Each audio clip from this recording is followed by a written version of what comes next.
Hello everyone, welcome to pharmacology. आज के इस वीडियो में हम लोग बात करने वाले हैं बहुत ही important topic diploma in pharmacy exit exam के बारे में।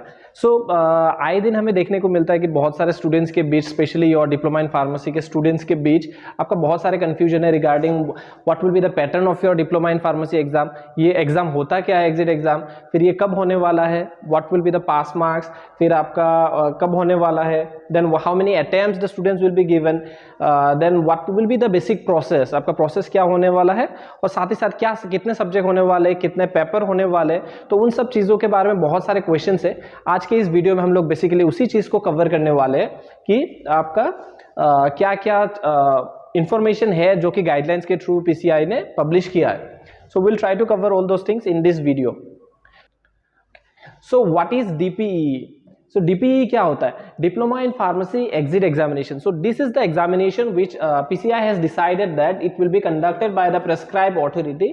जैसे कि आपका NTA होता है, आपका जो नीट का एग्जाम कंडक्ट करता है, वैसे एक अथॉरिटी आपका ये एग्जाम कंडक्ट करेंगे। This exam will be conducted ताकि आपका जो डिप्लोमा इन फार्मेसी के स्टूडेंट्स है उनको रजिस्टर्ड फार्मासिस्ट का डिजिग्नेशन दिया जा सके। सो तभी आपको एक रजिस्टर्ड फार्मासिस्ट कहलाया जाएगा जब आप ये एग्जाम पास करोगे एंड किसी एक स्टेट फार्मेसी काउंसिल में आप एनरोल करोगे फॉर द रजिस्ट्रेशन। एंड आपको रजिस्ट्रेशन मिलने के लिए you will need the certificate after passing this examination. So ये जो प्रेस्क्राइब अथॉरिटी क्या होता है? Prescribe authority will be the authority that will be established by your PCI, जो फार्मेसी काउंसिल ऑफ इंडिया उनके द्वारा ये इस्टेब्लिश किया जाएगा, जो कि बेसिकली इस एग्जाम को कंडक्ट करने वाले हैं। So that is your exit exam. So इस exit exam को conduct करने का what is the main motive behind this exit examination? So the PCI has done a very good job in this case. I believe this is a welcoming move, क्योंकि हमारा जो profession है उसका quality दिन ब दिन गिरता जा रहा है। Why?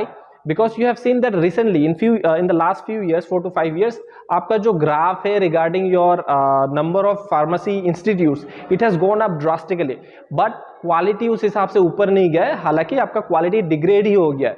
अगर मैं एक रियल लाइफ एक्सपीरियंस या एग्जांपल के बारे में बोलूँ तो आपका take the example of your state of Assam, the number of pharmacy institute has gone up so drastically. लेकिन ऐसा भी आपको सुनने को या देखने को मिलता है कि बहुत सारे इंस्टीट्यूट ऐसे हैं जहाँ पे आपका ना सही से क्लास होता है, ना सही से टीचर है आपका, ना एग्जामिनेशन सिस्टम प्रॉपर है, but they are giving out the certificates, they are just enrolling students for the sake of money and giving out the certificates.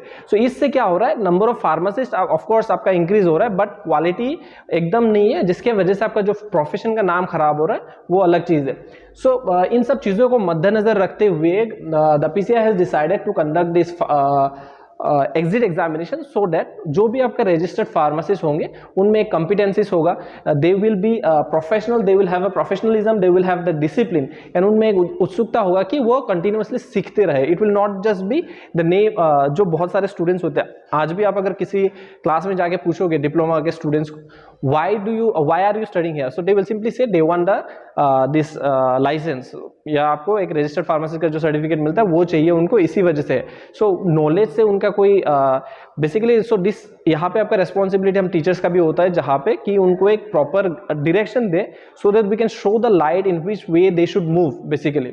So this is the main objective of PCI, ताकि we can uplift the profession. So that is a good move. So let's talk about the frequency. आपका साल में कितना बार exam होने वाला है? So basically it will be 2 years. It will be twice a year. So साल में आपका 2 बार होने वाला है एग्जाम। आप अगर दोनों बार भी आप फेल हो जाते हो तो उसके बाद क्या होने वाला है? So no matter how many time you fail, there will be unlimited attempts. आप कितना बार चाहो आप दे सकते हो, ठीक है, अनलिमिटेड अटेम्प्ट्स होने वाले। सो अभी ये एग्जाम देने वाला कौन है? सो कौन से बैच से होने वाला, ये बहुत बड़ा कंफ्यूजन है स्टूडेंट्स के बीच में, राइट? बहुत सारे स्टूडेंट पूछते रहते हैं। सो आपका यहाँ पे जो स्टूडेंट्स जिन्होंने एडमिशन लिया होगा इन द बैच 2022 टू 23, इस सेशन में जिसने एडमिशन लिया होगा एंड जो पास आउट होने वाला है 2023-24, मतलब इस बार जो पास आउट होने वाले हैं, सो दे कैन और they have to appear for the exit examination, ठीक है? उनको एग्जिट एग्जाम देना ही पड़ेगा, एग्जिट एग्जाम देना ही पड़ेगा। अभी और एक चीज आता है, अब मान लीजिए आप कोई स्टूडेंट है जो इस बैच पे पास आउट होने वाला था 2023-24, लेकिन उसका किसी कारण से बैक एग्जाम हो गया, किसी सब्जेक्ट में बैक लग गया, So those students cannot apply for the exit examination. So the students who can apply for the examination is only those students who have pass out the course. जो लोग आपका ये डिप्लोमा का जो दोनों साल है वो क्लियर कर लेंगे, तभी वो लोग इस एग्जाम के लिए एनरोल कर पाएंगे. अब यहाँ पे और भी कुछ क्वेश्चंस है, जैसे कि उससे पहले के जो बैच है, जैसे आपका 2021 के बैच हो गए, तो उनको एग्जाम देना पड़ेगा कि नहीं, क्योंकि बहुत सारे स्टूडेंट्स हैं जिनका रजिस्ट्रेशन हुआ नहीं. सो बेसिकली गाइडलाइन के हिसाब से उनको देना नहीं पड़ेगा. एंड अगर ऐसा कोई स्टूडेंट्स है जिनका 2021 या 2020 बैच के है, जिनका बैक लगा हुआ है, अभी तक क्लियर नहीं हुआ, जो कि इस बार क्लियर होने वाला है, तो उनके विषय में भी कोई क्लियर गाइडलाइन नहीं है. सो आई बिलीव जो इस महीने आपका गाइडलाइन आएगा पीसीआई से, उसमें डिटेल क्लियर कट ऑफ या क्लियर कट एक डायरेक्ट गाइडलाइन होगा, जो कि इस चीज पे रोशनी डालेगा कि किन को देना है एग्जैक्टली. सो अभी तक जितना पता चला है कि इस बैच पे, इस सेशन पे जिसने एडमिशन लिया एंड जो इस सेशन पे पास आउट होने वाले हैं, they have to appear the exit examination. They can not enroll for the registration without passing the exam. Okay, coming to the next important one, that is your procedure of exit examination. So इसका process क्या होने वाला है? So this will be conducted by the prescribed authority. So जो prescribed authority PCI decide करेगा, that will conduct the examination. जो exam का pattern होने वाला है, that will be your multiple choice question. So आपका object options होगा, उस option से आपको select करना पड़ेगा.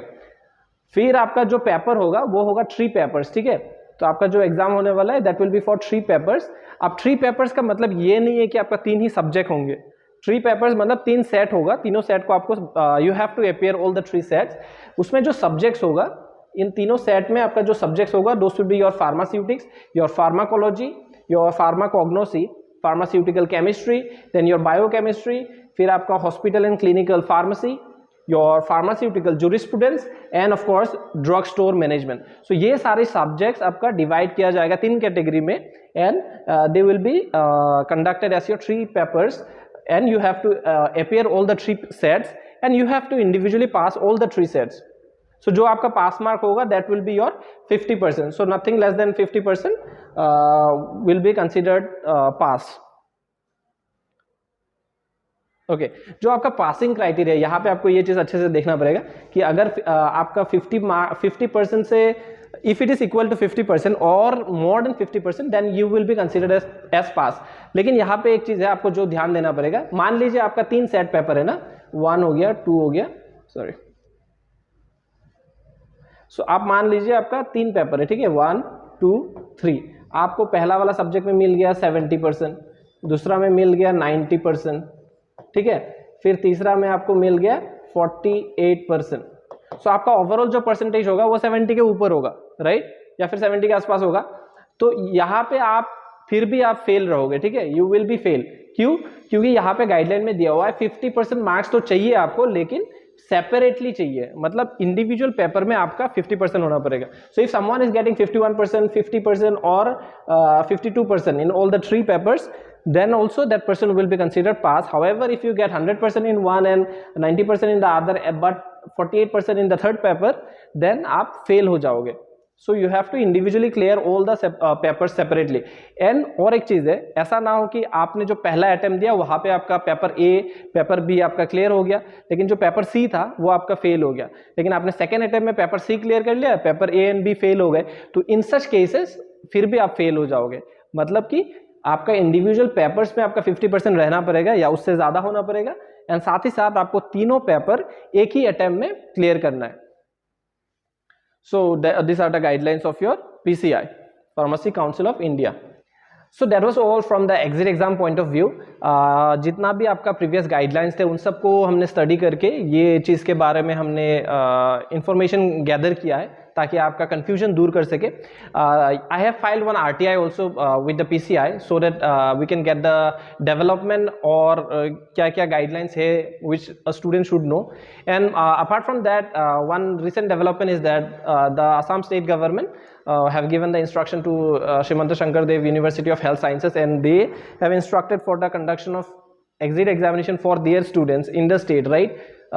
So regarding that also, I have put up an inquiry with the PCI whether what is the basic guidelines or what are the rules or and laws that is associated with this, whether आपका एक state government के पास वो चीज़ें होता है, क्योंकि the governing body regarding your pharmacy profession in India is pharmacy council of India.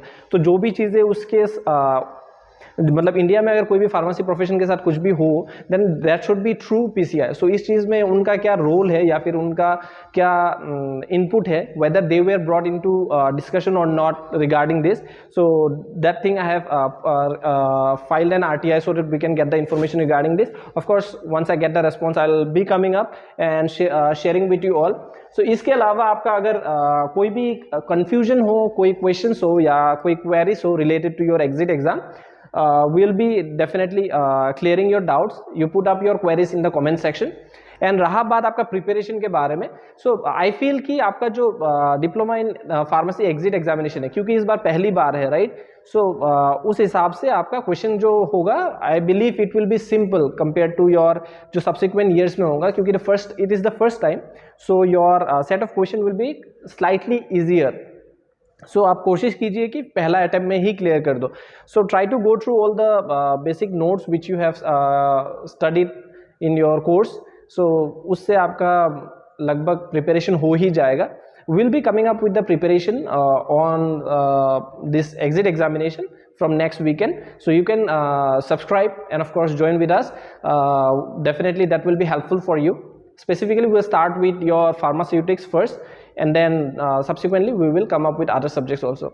So wish you all the best for the exit examination. Thank you.